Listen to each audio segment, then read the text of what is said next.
Jadi saya ingin sampaikan bahwa Universitas Muhammadiyah Bandung mempunyai satu visi, misi, tagline-nya adalah Islamic Technopreneur University. Oh, Islamic Technopreneur University.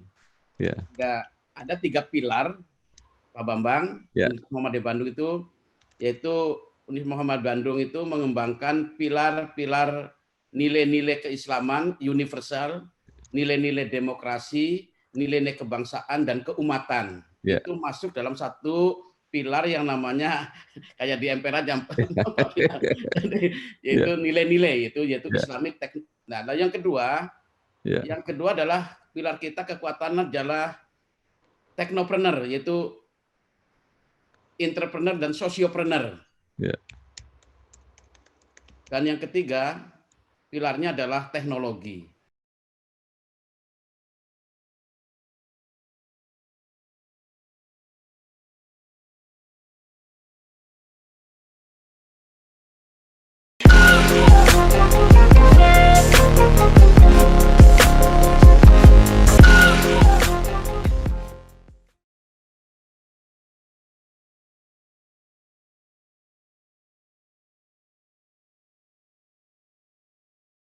Assalamualaikum warahmatullahi wabarakatuh.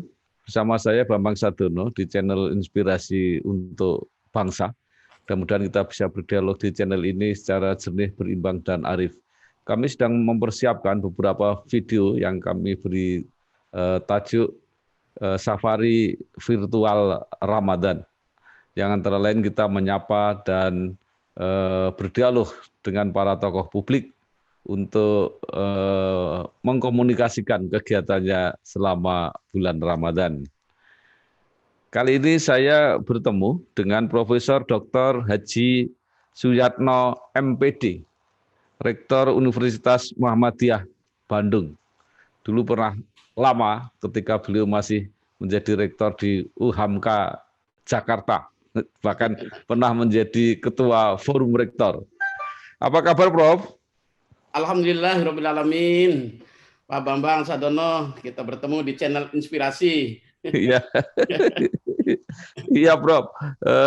Ini di Universitas Muhammadiyah Bandung atau UMB ini apa kegiatan selama Ramadan ini, Prof? Jadi saya ingin sampaikan bahwa Universitas Muhammadiyah Bandung mempunyai satu visi, misi, tagline-nya adalah Islamic Technopreneur University. Oh, Islamic Technopreneur University. ya, Ada 3 pilar, Pak Bambang. ya, Universitas Muhammadiyah Bandung itu, yaitu Universitas Muhammadiyah Bandung itu mengembangkan pilar-pilar nilai-nilai keislaman universal, nilai-nilai demokrasi, nilai-nilai kebangsaan dan keumatan. ya, Itu masuk dalam satu pilar yang namanya kayak di MPR aja, yaitu ya, nilai-nilai, yaitu ya, Islamic Tech. Nah, yang kedua ya, adalah pilar kita kekuatan adalah teknopreneur, yaitu entrepreneur dan sosiopreneur. ya, Dan yang ketiga, pilarnya adalah teknologi. Jadi ya, semuanya akan dikemas dalam bentuk teknologi. Seperti ini, ya, seperti channel Inspirasi. Jadi semuanya ya, menggunakan teknologi. Jadi nilai-nilai itu jadi menggunakan teknologi dan kita berbasisnya pada entrepreneur dan teknopreneur. ya. Jadi ini yang kita kembangkan sehingga dengan visi misi dan tagline semacam itu Universitas Muhammadiyah Bandung kalau kita lihat dari lambangnya itu kan seperti roda yang memutar dan terbuka, tidak seperti lambang Universitas Muhammadiyah yang lain. Paling beda di seluruh Indonesia itu. Gitu ya, Prof. Itu melambangkan bahwa Ya, Universitas Muhammadiyah Bandung itu dinamis dan terbuka ya, untuk menyerap berbagai aspirasi, inspirasi masyarakat yang berkembang saat ya, ini. Nah, sehingga kegiatannya di bulan Ramadan ini, dan kebetulan ini masih pandemi dan kita masih WFH, masih belajar dari rumah. Jadi kampus ini masih kosong, hanya diisi oleh beberapa staf yang tetap bekerja rutin secara bergantian. Nah, hingga perkuliahan ini masih berada di rumah. Dan kegiatan bulan suci Ramadan ini penuh dengan kegiatan Ramadan, berbagai kegiatan yang baik oleh pimpinan, dosen, karyawan, bahkan kepada mahasiswa. Dan mahasiswa ini kita sebar ke masyarakat, menempati masjid-masjid, menempati kegiatan-kegiatan Ramadan di masyarakat. Ini Pak Bambang yang sekarang kita lakukan di Universitas Muhammadiyah Bandung. Jadi ini apa benar bahwa di lingkungan Muhammadiyah ini universitas yang paling muda, Prof? Paling muda, ya, paling muda ini ya. Karena itu konsepnya mungkin paling sempurna ya, karena menyempurnakan yang lain. Jadi kesempurnaannya ini sambil berproses. Jadi tapi kita kekuatan kita, konsep-konsep itu kita sudah rancang sehingga nanti tinggal mengisi konsep-konsep itu yang disesuaikan nanti mengikuti perkembangan zaman dan teknologi ini. Tadi kalau disebutkan basisnya entrepreneur, berarti ini benar-benar dijiwai semangat ketika Muhammadiyah dilahirkan dulu ya, Bro? Ya, jadi kita itu kan Muhammadiyah itu kan memang sebuah organisasi dakwah, organisasi sosial yang memang kita diharapkan kemandirian.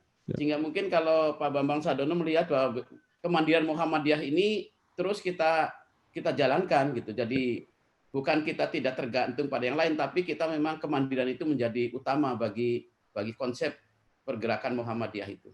Baik, Prof. Ini karena masih pandemi dan tidak ada kuliah di kampus, tetapi mahasiswa tetap beraktivitas mungkin di desanya masing-masing, di lokasinya masing-masing. Tetapi bagaimana cara memantaunya, Prof, atau pembinaannya? Ya, jadi kita libatkan seluruh dosen dan juga pembimbing yang kita pantau, dan kita punya satu sistem pembelajaran online yang memang kita ciptakan sehingga tidak seperti awal-awal pandemi. Ini kan kita waktu itu semuanya masih gagap gitu dengan teknologi. Sekarang kita sudah mulai melihat dengan pengalaman bulan Maret 2020 yang lalu, pada waktu awal pandemi ini kita tidak bisa memantau mahasiswa. Sekarang kalau mahasiswa itu kuliah, itu pasti tampak mukanya semuanya, dan absensinya juga harus kelihatan, dan nggak kelihatan itu. Nah, itu kita juga mulai pemantauan semacam itu. Dan kita juga minta walaupun kuliahnya di rumah, tetap seperti kuliah di kampus, dia berpakaian rapi, dan juga kita dosen.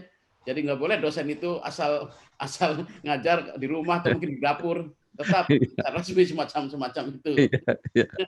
Itu seperti guruan zaman dulu, kalau penyiar TV itu yang pakai dasi cuma atasnya, jadi bawahnya bebas gitu ya. Iya. Karena terlihat cuma separuh. Iya.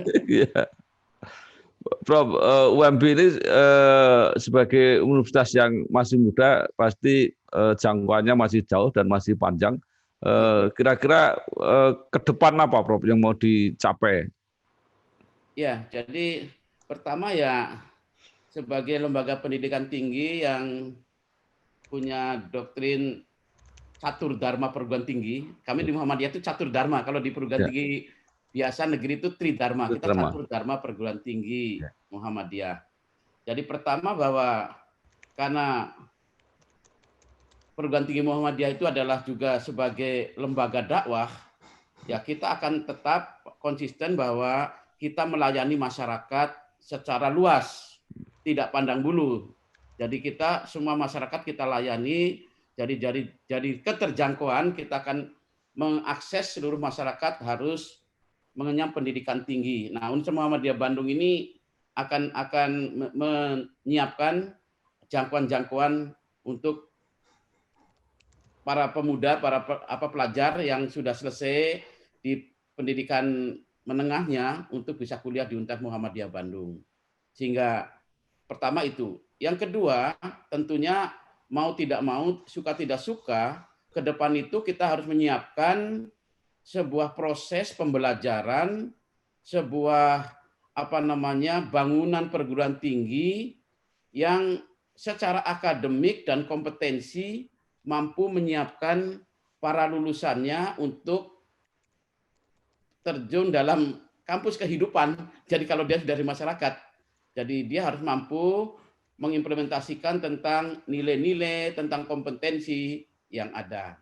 Maka kenapa kami menaruh target besar bahwa kita akan membekali mahasiswa menjadi teknopreneur dan sosiopreneur dengan berbasis nilai dan berbasis teknologi, karena ke depan itu kita pandang bahwa nilai-nilai universal ini menjadi kekuatan besar.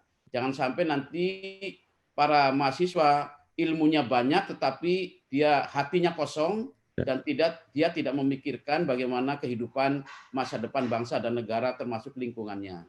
Sehingga saya sampai menaruh target begini Pak Bambang. Jadi yang masuk di Universitas Muhammadiyah Bandung itu kami akan siapkan menjadi para teknopreneur, entrepreneur, dan saya tidak siapkan menjadi ASN. Saya tidak siapkan jadi ASN. Jadi ini sebagai motivasi besar supaya mereka tuh mulai dari belajar itu gigih sebagaimana Pak Bambang Sadono sebagai seorang entrepreneur yang hebat itu. Jadi dia nanti tidak tergantung pada yang lain. Jadi dia harus mandiri. Saya sampai katakan Pak Bambang, kalau nanti ada yang menjadi ASN, ini paling tidak rektornya itu kecelakaan ini. Saya ingin menjadi seorang wirausaha hebat gitu. Sehingga ke depan itu berapa tahun yang ke depan nanti rektor itu tinggal begitu itu lulusannya sudah di masyarakat, tinggal meresmikan pabrik, meresmikan ini yang dimiliki oleh mahasiswa. Begitu juga mungkin para dosennya bisa jadi komisaris, bisa di mana-mana untuk bersama mahasiswa yang dibantu oleh mahasiswa itu. Ini luar biasa. Menurut saya ini baru satu-satunya lembaga pendidikan yang berani menyatakan untuk menyiapkan lulusannya untuk tidak jadi ASN, Bro. ASN ya.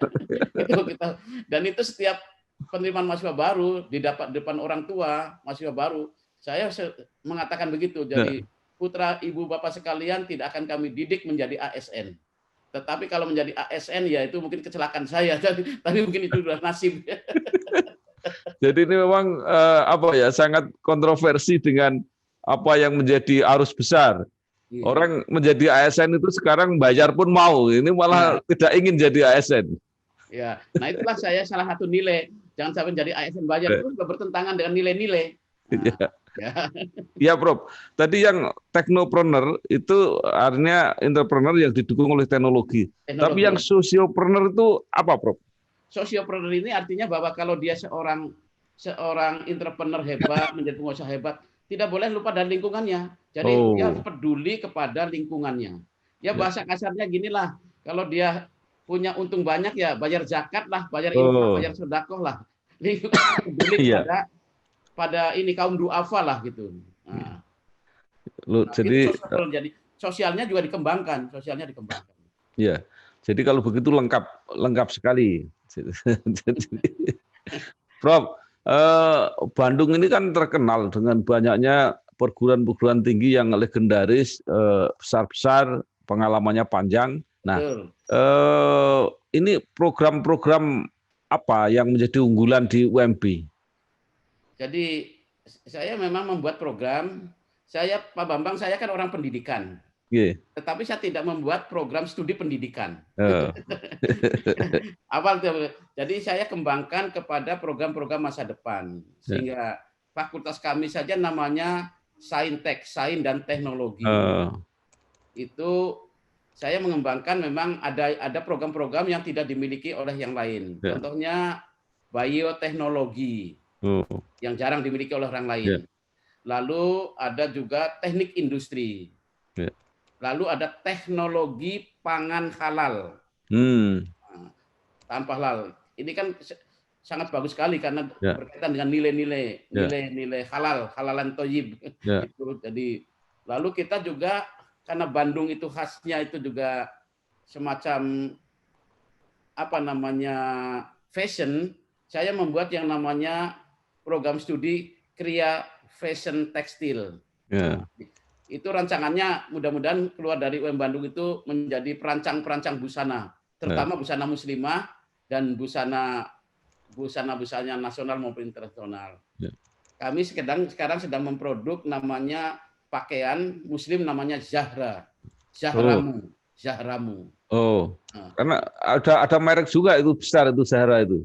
Iya, iya. Saya pakai Zahramu. Oh, Zahramu. Insya Allah nanti Pak Bambang bisa mengenakan pakaian yang diproduksi oleh Insya pabrik Allah. Bandung. Ya. Prof, tadi yang mungkin perlu dipertajam ya minimal bagi saya, itu yang bioteknologi itu gambarannya seperti apa, Prof? Ya, jadi saya melihat bahwa itu kan ilmu-ilmu dasar yang kedepannya itu bagi bangsa dan dunia itu sangat diperlukan. Ya, kita memadukan berbagai ilmu. Kalau dulu kan ilmu dasar kan ada fisika, matematika, lalu kimia, biologi. Nah, di dalam bioteknologi itu kita memadukan berbagai macam ilmu yang nanti dia akan bisa menjadi sebuah kajian keilmuan yang dasar. Jadi sekarang yang terkait dengan pengembangan bioteknologi itu sudah masuk ke ranah kesehatan. Lalu juga ke ranah-ranah industri. Ini adalah basic dasarnya adalah ilmu-ilmu dasar yang kita kemas menjadi bioteknologi.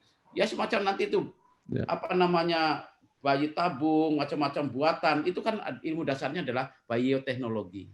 Nah, memang masih sulit masyarakat belum memahami itu ilmu apa. Sehingga kita memang perlu mensosialisasikan. Tidak seperti orang belajar ekonomi, nanti jadi akuntan. Tapi dia orang terlalu tanya, kalau saya masuk bioteknologi itu jadi apa nanti gitu. Itu memang harus, maka kita perlu apa namanya promosikan, perlu pemahaman yang kuat pada masyarakat, termasuk juga pada orang tua. Karena itu kan juga nanti hampir sama nanti kayak kedokteran gitu. Ya. Jadi ini mempersiapkan profesi-profesi baru gitu kira-kira ya, Bro. Profesi baru yang memang ya yang masa depan itu yang harus kita sambut itu. Kalau titik beratnya tadi ke entrepreneur itu kan berarti disediakan banyak banyak tempat praktek, tempat mencoba. Itu seperti apa persiapannya, Bro? Ya, kami memang salah satu yang kita siapkan adalah di internal kampus kita menyiapkan yang namanya pusat-pusat untuk pengembangan entrepreneur. Entrepreneur itu tidak hanya sekedar tidak sekedar makanan, pakaian, tapi berbagai macam disiplin keilmuan. Itu yang pertama di dalam. Yang kedua, kita sekarang banyak menjalin hubungan kerjasama dengan berbagai industri. Industri-industri yang apalagi sekarang dengan sistem teknologi yang canggih, ini kan sekarang semuanya dengan gadget, dengan macam-macam ini kita bisa memberikan kekuatan penguatan entrepreneur dan teknopreneur pada mahasiswa. Ya. Nah, jadi tidak sekedar koperasi, bukan. Itu basic lah. Tapi ya kita akan mengembangkan entrepreneur yang berbasis teknologi, teknopreneur. Jadi ini sesuai dengan program Mendikbud yang kuliah merdeka itu ya, Prof. Jadi banyak terjun ke lapangan. Sudah cocok itu. Jadi kuliahnya banyak di luar gitu. Ya. Baik, ini kan kelihatannya peminatnya masuk di UMB ini cukup besar, Prof. Lebih dari 2.000 mahasiswa baru ya. Lebih ya. Ya. Jadi kalau saya ini perjalanan UMB dari tahun pertama baru Pak Menteri waktu itu ngasih izin kepada kami kan 23 Agustus 2016. Ya. Itu kan September sudah kuliah. Ya. Saya tidak punya sempat untuk berpromosi kemana-mana karena waktunya sangat terbatas. Yeah. Waktu awal saya bikin kampus, kami belum punya kampus, masih ngontrak. Pak Bambang bayangkan, izin baru turun, kampusnya nggak punya, baru ngontrak. Akhirnya ke waktu itu ya karena saya menandatangani fakta integritas dengan Pak Menteri, begitu dikasih izin harus jalan. Maka tahun pertama itu hanya 57 mahasiswa. Pak Bambang, dengan 11 program studi. Orang bingung ini, ada satu program studi, 1 orang, 2 orang, bingung itu, gimana cara ngajarnya. Saya membuat model baru, namanya saya katakan TPB, tahun kuliah tahun pertama bersama. Jadi ngambil apapun jurusannya, kuliahnya bersama. Yang saya berikan apa? Ya dasar-dasar teknologi, kewirausahaan, agama, Pancasila gitu dulu. yang bisa ini dalam rangka supaya kita juga bisa berjalan walaupun tahun pertama masih sedikit. Tapi sampai tahun keempat itu mahasiswa kita tuh kemarin sebetulnya yang kami terima itu sekitar 3.500. Tetapi ada kapasitas kita itu nggak memungkinkan. Salah satu contoh, ada program studi yang punya organisasi profesi yang dibatasi kayak kedokteran namanya. Kayak kami belum punya kedokteran, tapi farmasi. Farmasi itu kan yang kemarin dari 500 yang ujian, yang lulus itu sekitar 400-an, itu kami hanya terima 200. Karena kita terbatas dengan kapasitas laboratorium dan memang kalau labnya belum lengkap, asosiasi nggak mengizinkan jumlah yang terlalu banyak. Dan program-program studi yang lain, contohnya manajemen ternyata peminatnya masih banyak sekali. Manajemen itu sekitar 700, kami hanya terima 400. Jadi 300 itu jadi kita buang. Jadi kita total mahasiswa baru kemarin itu di masa pandemi ini, pandemi pertama itu kita masih mahasiswa kita tuh dapat 2.300. Dari perjalanan 57, 250, 800. Itu kan UMB ini kan gabungan dari 2 sekolah tinggi kalau nggak salah. Jadi sebelumnya mahasiswanya kemana, Prof? Jadi begini Pak Bambang, jadi awalnya UMB itu masih berdiri sendiri, 11 program studi. 11 program studi. Yaitu program studi yang saya buat dua fakultas, Fakultas Saintek dan Fakultas Sosial Humaniora. Itu 11 program studi. Lalu kebijakan pimpinan Pusat Muhammadiyah itu perguruan tinggi yang ada 2, yaitu Sekolah Tinggi Ilmu Agama Islam dan Sekolah Tinggi Ilmu Ekonomi Muhammadiyah di Bandung. Lalu dimergerkan. Mergernya saja baru kemarin SK-nya baru turun dari Pak Menteri. Jadi menggabungkan baru tahun ini. Baru tahun ini. Jadi bukan sejak awal. Sejak awal. Nah, tapi begitu digabung, ternyata memang kenapa digabung? Karena 2 perguruan tinggi yang usianya sudah 20 tahun, masing-masing 20 tahun, menggabung itu hanya punya 500 mahasiswa.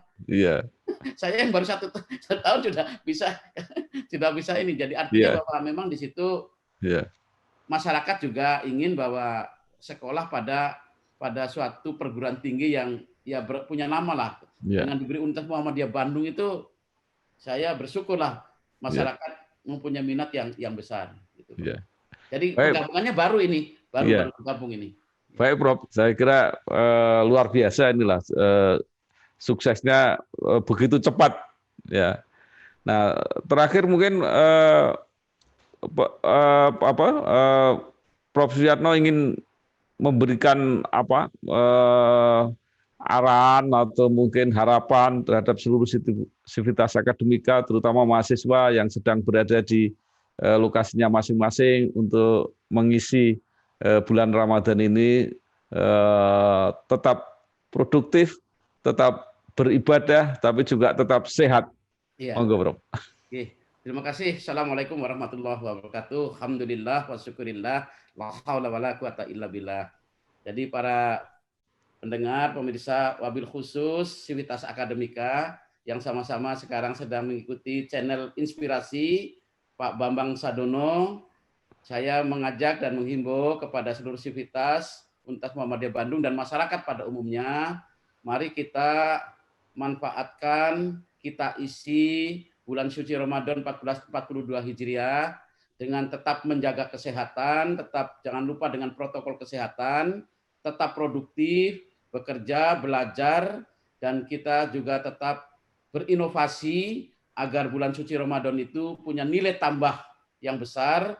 Tantangannya memang berat, tetapi kalau ini bisa dilaksanakan, tetap menjaga kesehatan, tetap bisa produktif, tetap bisa inovatif, tetap bisa belajar, bekerja, bagi para dosen mengajar dengan baik, mahasiswa belajar dengan baik, dan mengikuti semua kegiatan Ramadan ini dengan baik, insya Allah nilai ibadah puasa kita menjadi manusia yang bertakwa itu akan derajatnya lebih tinggi. Karena puasa Ramadan 1442 Hijriah ini dalam tantangan yang cukup besar, yaitu tantangan pandemi dan juga masih dalam kondisi ekonomi yang belum stabil. Jadi luar biasa, dan saya yakin dan percaya masyarakat Indonesia pada umumnya ini akan terus bisa bertahan dan akan terus membantu masyarakat di sekeliling kita dan juga para mahasiswa yang kami terjunkan mengikuti KKN, mengisi kajian-kajian Ramadan di kampung-kampung. Mohon tetap semangat dan berikan semangat kepada masyarakat di sekitar kita agar tetap produktif dan sehat. Demikian Pak Bambang, terima kasih. Ya, terima kasih Profesor Dr. Haji Suyatno MPD, Rektor Universitas Muhammadiyah Bandung yang sudah hadir di dalam program kami Safari Virtual Ramadan yang diselenggarakan oleh channel Inspirasi untuk Bangsa. Sekali lagi terima kasih, selamat bekerja, sukses, sehat. Wassalamualaikum warahmatullahi wabarakatuh. Waalaikumsalam warahmatullahi wabarakatuh.